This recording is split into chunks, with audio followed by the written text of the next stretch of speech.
Good morning, everyone. Wow, I am filming this video a lot earlier than normal. I am on my way to a doctor's appointment, but I was staying at my sister's, so I just got up early and made the drive this morning. Was hoping to avoid some of the traffic and just didn't want to drive like in the pitch black of dark last night.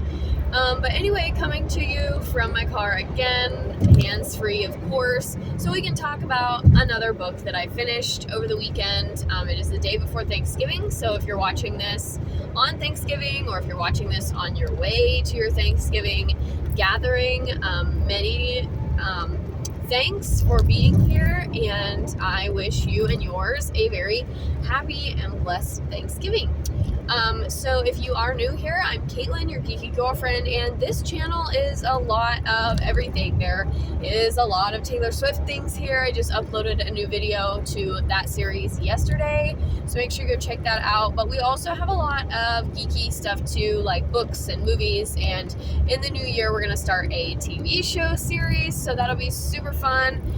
So make sure you turn on those notifications and make sure you subscribe, give me a thumbs up, all those things, so I can know what you guys like and what you guys want to see more of. Now, it actually has been a while. I say a while, like 2 weeks is a long time, but it's been a while since I have put a video in this series, because I finished Lover or Loser by Tessa Bailey, and I loved it so much that it took me a long time to want to even read something else. Like, I probably could have not read another book for the rest of the year and been totally content because of how much I loved that book.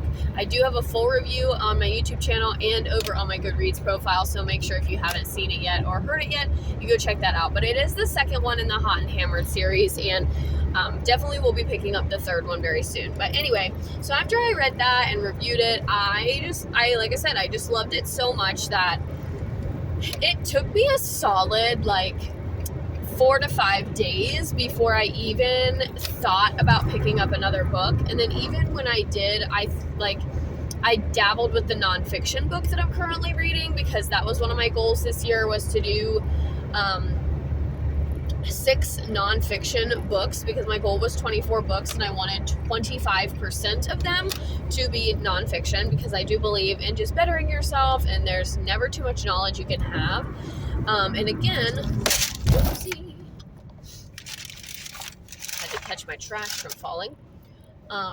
You can never know too much information, and if you are interested in the nonfiction books that I have read this year, they are all, the reviews are all here. So I am finally winding down. If you've been around for, a month or so, you know that I have had a large stack of library books that has been waiting to be read and has been calling my name, and I'm finally now down to, as I'm filming this video, I only have 2 books left, and I have not requested anything from the library in over a month, so I'm doing okay with requesting things. But part of it is that after I finish the 2 that I have, I just want to read more of like the things already on my shelf, to kind of move them over, and then we're gonna hopefully start reselling things again soon, so keep an eye out for that. But anyway, when I finally picked up a book after Lover or Loser, it was one of the ones from my library stack, and we actually are dabbling in a young adult title today, and unfortunately I don't have the book. It was a library book, like I said, and it has already been returned, so we're just going to talk about it. But I was on Instagram one day, as I do, and I saw another content creator create a video about the all of the Disney book series that if you're a Disney adult you should read. And so today we're going to talk about the first in the Villains series. So this is the Disney Villains series. If you look this up on Goodreads, you'll find it. Amazon, same thing. The original in this series is Fairest of them all, and it does talk about the origin story for the Wicked Queen from Snow White. Now, admittedly, Snow White is probably my least favorite Disney princess. There's nothing, well, I don't know. Her and Cinderella go hand in hand, if we're being completely honest, and I've been a Disney adult for a long time. And Snow White is just, like, I never liked her as a child, but now, the older that I get, I'm kind of showing a little bit more appreciation for her, but not necessarily for her as a character, just for her story and, you know, the fact that Walt created her and all these things. So, anyway, this is the first one. The book was about this big. It was just under 200 pages. So if you are in a book club that has a page limit or page requirement, this one would not make it unless your limit, of course, was like 200 or more. Which I know some people who are, so I always like to throw that out in these videos. But it was 250 pages, and I was low-key embarrassed by how long it took me to read this book because it was only 250 pages. And I have read several this year and several in the past months that have been twice that, or, you know, at least like 400 pages that I, like Lover or Loser, for example, was like 380 some pages, and I essentially read it in one day. So I was a little bit embarrassed by how long it took me to read this small book, and not that 250 pages is not a lot, but, and the other thing was, it wasn't that the book was terribly written, it wasn't that it was overly boring, but for whatever reason, I could not stay awake to read this book. Like, I tried to read this book in the morning, I tried to read it in the middle of the day, I tried to read it at night, and no matter when I tried to read this book, I would get like maybe 10, 15, 20 pages in, and you know, would do the whole like nodding off where I had to read the same line over and over and over again because I wasn't comprehending what I was reading. And again, it wasn't that the book was necessarily boring. Like, I enjoyed what was going on. I don't really know what it was about it that made me fall asleep. It could simply just have been the fact that I was really tired and just was craving a break and was just kind of reaching that brink of exhaustion that happens when teachers are really close to having a break, right? So that I could not stay awake. Now, the events of the story, the book does take place throughout the evil queen's life and how she came to be the evil queen that we see in Snow White. So the book actually ends with how the movie ends. So it does tie in the events of the evil queen, and I am going to presume that if you're watching this video, you have seen the original Disney animated Snow White movie, and I'm gonna go, if not, stop watching this video and go watch the Disney animated version of Snow White before continuing on with this video, because I am going to give a slight spoiler to the Disney movie. And I mean, if you know anything about Grimm fairy tales, you kind of know. Well, I mean, we can even say this could be true about Once Upon a Time if you ever watched that ABC show. So anyway, the book ends in the same way that the movie ends. Again, we're talking about the original animated film here, with the queen falling to her demise. But the book also covers the events of her actually poisoning Snow White with the poison apple, and all of the, like, turning into the old hag, poisoning Snow White with the poison apple. There's a little bit about the dwarves and them, like, going to work and all of those things. Obviously, it leaves out all of the charm of the songs and the visuals and all of those things. But the very last, like, 2 chapters of the book, Fairest of them all, does follow the movie closely. And it goes, then there's like a small epilogue at the end.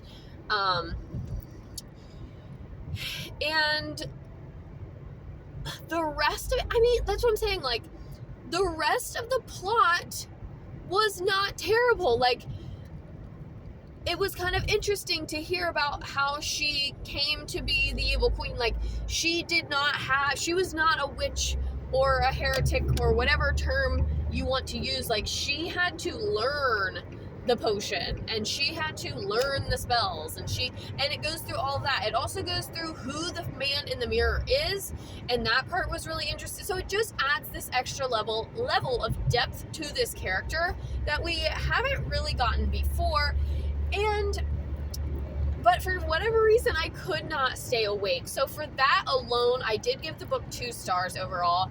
I think I was yes, it's a young adult novel, so there's no spice, there's no, physical intimacy of any kind. They talk, lightly about the king and queen sharing some kisses and, all of those things, but nothing beyond that. It's very innocent in terms of the physical intimacy. However, I think I was expecting, because it's a villains series, I think I was expecting a little bit more darkness and a little bit more intensity in terms of the events of the story. And even when something had the potential to be kind of dark, like when she falls to her demise, the author chose to write it in a way that's very cryptic and not really tell you one way or the other. So I will go ahead and just give you this spoiler quote. This is like one of the very last quotes of the book, and the queen she has 2 choices. She can either go to the cliff, which again, if you've seen the movie, you know what happens when she goes to the cliff, or she can let the dwarves catch her and capture her and spend the rest of her life in the dungeon for poisoning Snow White. And she ends up choosing the cliff, as we know, again, if you've seen the movie. So it says, like, her path was already set, or something like that. Kind of like this was her fate all along, or whatever. But I almost wish it would have said, like, the queen chose the cliff and the dwarves pushed her off, or something. Just give me a little bit more of that intensity, because let's be real, the animated movie of Snow White is not peachy clean, super clean and innocent. Like, it is dark. And if you ever got to ride or experience in the scary adventures of Snow White, this is a dark ride that used to be in Walt Disney World, and it still exists in Disneyland. That ride is scary for a young child, for an adult sometimes. Like, the evil queen is there, she like jumps out. So I wanted a little bit more intensity, given that we've had such almost scary experiences with the evil queen up until this point in other pop culture and other Disney media. So I think I was wanting just a little bit more intensity of some kind, a little bit more darkness. Everything that was done and everything that was even remotely, like I said, like could have been really evil and sinister, was kind of played off as like, but she's doing it for the better. Like, I don't know, I think it was trying to paint this narrative that like the evil queen wasn't really evil, it was just her circumstances, and like grief changed her and all of that. And it goes more into detail about what grief in the book, but I don't know. Yeah, I just wanted more intensity and more darkness overall. Like, I think when I picked up this book and when I started this series, I was expecting, like, because we have the whole Twisted Tales series, right? And this is a different series that still kind of tells the same, not the difference between the Twisted Tales is the Twisted Tales are like an alternate perspective. This is not an alternate perspective. This is just supposed to be an origin story, and which is what it was. So it's just how the evil queen came to be. And then there's, I think, 7 or 8 books in this series. But yeah, and like I said, when, in comparison, I almost want to say that the Twisted Tales are a little bit darker, especially the Whole New World one. That one is, which is the Aladdin one, that one is very dark. Like darker than the movie. And so I think when I picked this book up, The Fairest, I was expecting kind of that same level of darkness, because they're both considered young adult series. So now that I've read both of them, now granted I have not read the Snow White Twisted Tale, so I can't actually speak to that one. It is also, I think, called Fairest of them all. I would probably say the Twisted Tales are a little bit more intense. So The Fairest of Them All, the Disney villain series, realistically could be read and enjoyed by younger elementary students. I mean, the length of the book is very small, is smaller, very manageable for younger readers. It's a small sized book with a larger print text, which also makes it easier for early readers. And then the Twisted Tale series, those are going to be reserved more for like your later teenagers, high schoolers, in my opinion. They're a little bit longer book. They have more words on a page, but also, like I said, a little bit more intense. And yeah, so that's, I think in summation, like I said, I gave it 2 stars out of 5 on Goodreads. And I don't know that rating, like, even if I would not have dozed off as much as I did when reading this book, I don't know if it was ever going to get more than a 3-star rating from me, personally. It just did not, like I said, it just didn't deliver what I thought it was going to deliver. And you can find a more detailed review on Goodreads at Caitlin M, at Your Geeky Girlfriend, if you're interested in that. But yeah, so is this book good for kids? Absolutely. Is this a good, do I think it would be really fun to do like a paired text or a paired reading of the Disney villain's origin story and then the Twisted Tale? Yes, I do. I think that would be so fun, especially if you have young readers in your home, if you are a Disney family who, goes to the parks a lot or watches a lot of consumes a lot of Disney media, then definitely, that would, like, all of these things would be fun, and this one could fit into your collection. Will I read the other ones in the series? Probably, because I'm a glutton for punishment, I guess, and I hope that the other villains that I'm more interested in, like, I think there's a Scar one, and other characters like that, I hope that I'm, it's a little bit more intriguing.